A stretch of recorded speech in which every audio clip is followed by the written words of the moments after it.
श्रीमती संतोषिनी बेहरा एवं तांको नेतृत्व में एवं अन्य कर्मकर्ता माने संलग्न से पंचायतर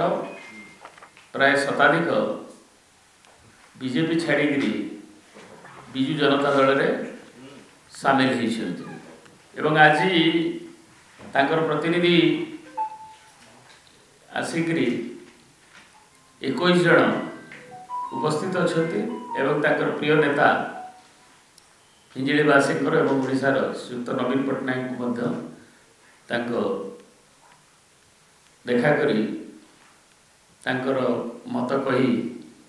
आसी शंख भवन में आम स्वागत करुँ।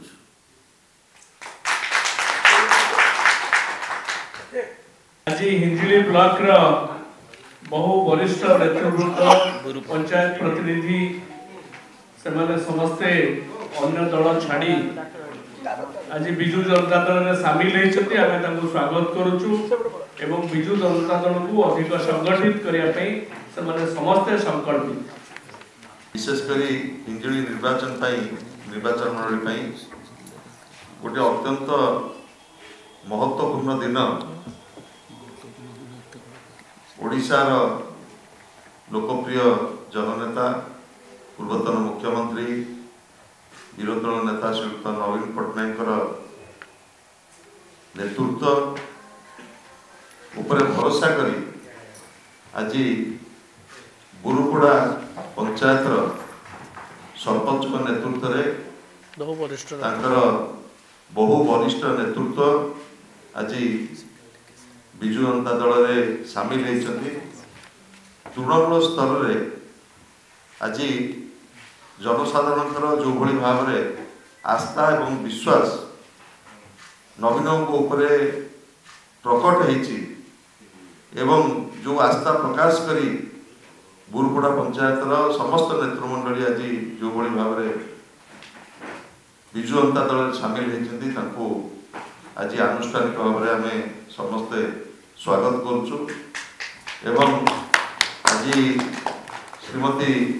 संतोषिनी बेहरा नेतृत्व में आसीथिबा नेतृमंडली माने दलर आमर नेता श्रीयुक्त नवीन पट्टनायक को आनुष्ठानिक भाव में नवीन सहित भेटी एवं आशीर्वाद भिक्षा कर हिंजिली निर्वाचन मंडली को विशेषकर बुरुपड़ा पंचायत को अधिक क्रियाशील करने से पुणी थे नवीनों उपर आस्था प्रकट कर विजु जनता दल में आज आनुष्ठानिक भाव में जोग आज आम स्वागत करुचु एवं आशा करुचु नेतृत्व में पंचायत आहरी अधिक गतिशील हम विजु जनता दल शक्तिशाली हम। सरपंच श्रीमती संतोषिनी बेहरा को अनुरोध कर समस्त को मोर नमस्कार। मु संतोषी कुमारी बेहरा बुरुपड़ा सरपंच। आज बहुत उत्साह लगुच बहुत खुशी लगुच। विगत दिन में 7 मास है बीजेपी किसी कौन काम करूनी से बीजेपी छाड़ी बीजेपी जॉइन करूँ।